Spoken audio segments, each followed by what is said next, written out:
First of all, for Mayor ng Laoag City, endorso si Konsehal Brian Alcid, and for Vice Mayor si Apo Konsehal Handy Lau.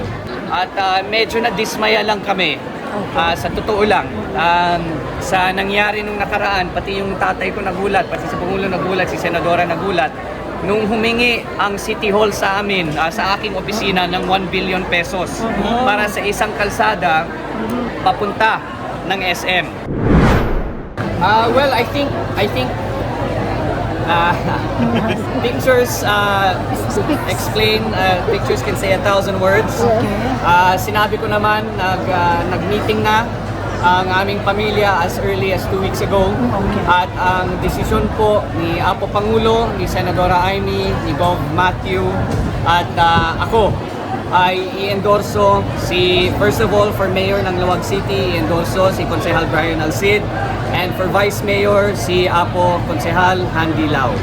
At sa tingin namin po, silang dalawa ay talagang makakadala ng pag-unlad sa aming minamahal na syudad. At alam nyo naman, lumaki dito ako sa Laoag, so napakalapit sa aking puso ang Laoag City. Pumunta ako sa eskwela dito, nakita ko talaga na marami pang kailangan ayusin dito sa aming syudad. At hindi lang man ang pagiging politiko sa Ilocos ay hindi natitigil or hindi lang dahil sa isang apelyido. And so I think rather than look at the last name, it's important to look at what that person can do. And sa totoo lang, at ang sinabi din ni Apo Pangulo sa aming lahat, ay kapag next term na ng isang mayor, 3 taon na lang natitira ng termino ng ating Pangulo. So gustong-gusto niya, at ang gusto niyang makita ay magaling din ang mayor at magkasundo ang mayor para mas marami pang makakagawa, mas marami pang makakatulong ang Pangulo dito sa Laoag kapag magkatugma lahat and kapag marunong. And of course, alangan naman, masakit ang loob ko ng konti dahil tito ko yan. But malaki ang pagkatiwala na ibinigay namin ng taga Ilocos, ng mga Ilocano. Malaki pa rin ang tiwala na sa amin, sa aming mga kakailian. At sa tingin ko naman, pwede kong sabihin na ang dahilan kung bakit pinagkatiwalaan kami makipagserbisyo dito sa Ilocos ay dahil naman maganda ang pagtakbo ng aming trabaho dito, maganda ang mga proyekto na idinadala namin dito sa Ilocos Norte. At medyo nadismaya lang kami, sa totoo lang, sa nangyari nung nakaraan, pati yung tatay ko nagulat, pati sa Pangulo nagulat, si Senadora nagulat, nung humingi ang City Hall sa amin, sa aking opisina ng 1 billion pesos para sa isang kalsada papunta ng SM. Pwede ko ipadala sa inyo ng sulat, kasi ang official na sulat, na ang sinabi, yung SM daw magbibigay ng 500 million, ang pondo na kailangan ng distrito is magbigay ng 500 million. Nung pina-check po ng DPWH, binilin ng staff na ipa-check sa DPWH kung ano ang talagang katotohanan na magkaano. Kasi nung nakita ko to, sabi ko, imposible naman isang kalsada, 1 billion, medyo nalilito ako. So, pina-double check ko sa DPWH, yung total cost ay dumating sa 30 million lamang.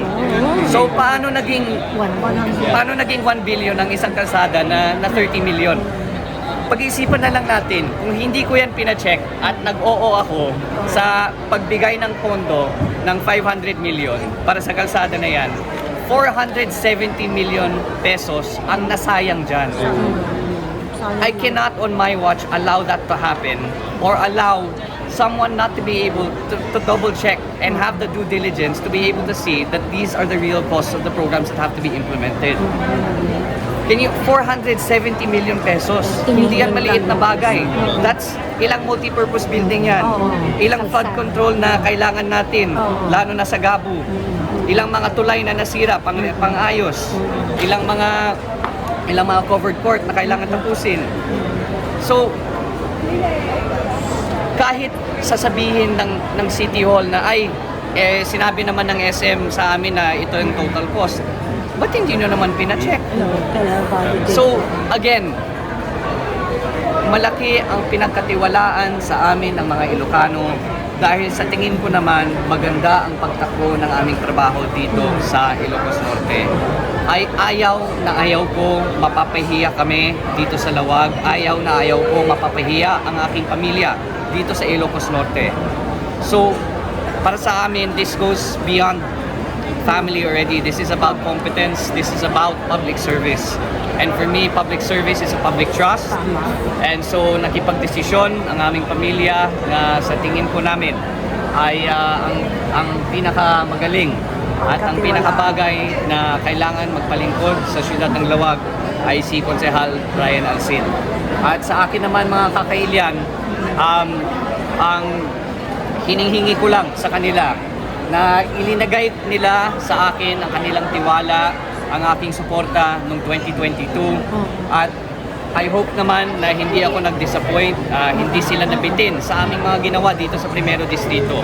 Sa tingin ko naman, makikita namin maraming mga assistants, maraming mga proyekto ay nakarating dito dahil sa tiwala na ilinagay nila sa akin.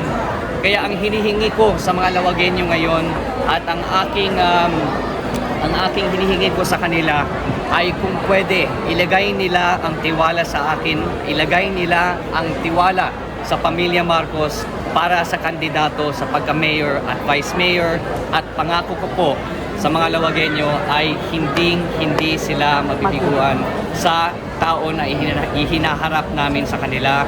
Sila ay matino, sila ay magaling at believe kami sa kanilang kakayanin sa paglilingkod ng Lawag City po.